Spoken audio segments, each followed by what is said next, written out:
In our deeply divided world, it can really feel like we're just shouting past each other, right? But what if there's a deeper pattern at play? Today, we're exploring a framework from an essay called The Great Oscillation that suggests there's this fundamental conflict happening just beneath the surface of our daily politics. So the source material just frames this whole debate around a single, pretty provocative question. Are you a cloud person or a dirt person? I know, it sounds a little strange, but it's a lens that really forces us to think about two fundamental and often competing ways of seeing the world. To really get this framework, we first need to look beyond the usual labels of left versus right. The essay argues that these are just surface-level symptoms of a much, much deeper divide in our core worldviews. Yeah, this isn't about which political party you vote for. It's about something much deeper. It's like the fundamental lens you see the world through, the core assumptions that guide your decisions. The source material gives these two archetypes some pretty simple names, the cloud and the dirt. Okay, so what exactly are these two groups? Let's get into the anatomy of the cloud people and the dirt people, as it's all laid out in the source material. At their very core, these two worldviews are just completely different philosophical approaches. The cloud operates from what the author calls a caring paradigm, which prioritizes empathy and our immediate needs. The dirt, on the other hand, follows a conservation paradigm, and that's all focused on stability and preserving what has proven to work over time. The author characterizes cloud people as idealists. Their main priority is nurturing the individual and relieving suffering right now. They tend to populate institutions like universities, the media, and government. Now, this can lead to a kind of ideological groupthink, where the focus is on what the author calls reactive kindness.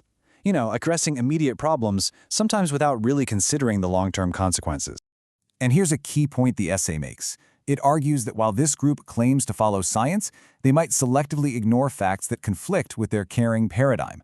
This is described as a reliance on convenient science, while maybe turning a blind eye to so-called inconvenient truths. For example, to illustrate one of these inconvenient truths, the author points to data from the economist Thomas Sowell. It shows the out-of-wedlock birth rate among African Americans at 73%.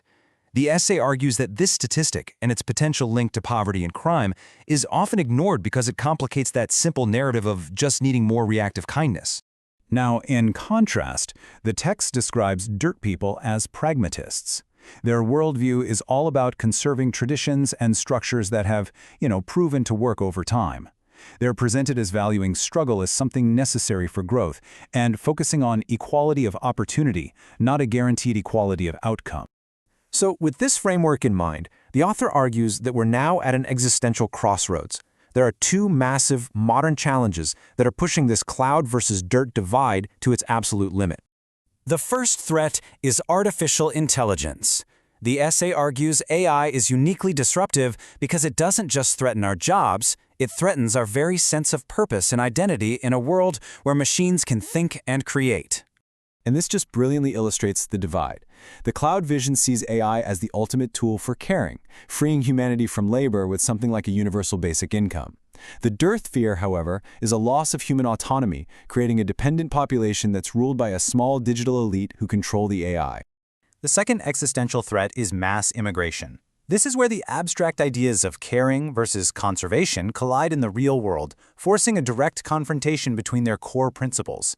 And again, we see that core conflict just laid bare. For the cloud, open borders are the logical endpoint of reactive kindness. But for the dirt, a nation is a real thing. It has a shared culture and finite resources that have to be conserved for its own citizens first. Now, the crucial takeaway from the essay isn't that one side is right and the other is wrong. The real danger, the author claims, is that the healthy balance between these two forces has been completely broken. The author proposes this idea of a healthy oscillation. Think of it like a historical pendulum. A society needs periods of that cloud-driven innovation and empathy, but it also needs periods of dirt-driven consolidation and stability to ground all that progress. The problem, according to the source, is that this pendulum is now stuck. As populations instinctively start to crave the stability of the dirt worldview, the institutions of the cloud, we're talking media, academia, government, are allegedly blocking that natural swing. And this is creating a really dangerous buildup of pressure in the system. So this obstruction, this stuck pendulum, it leads to three potential futures that are outlined in the source material. So what does this framework suggest is coming next for us? The essay projects three potential futures. The best case is a controlled correction, where the pendulum finally swings back and balance is restored. The worst case is a great rupture, where the pressure just builds and builds until the system violently breaks. And then finally, there's the possibility of a stagnant decline, a kind of slow societal decay, where the cloud maintains control but loses its vitality. And we'll end on this final thought from the author. It's a pretty provocative conclusion that leaves us to consider the real-world stakes of this great oscillation and to wonder whether our civilization really has the luxury of time to find its balance again.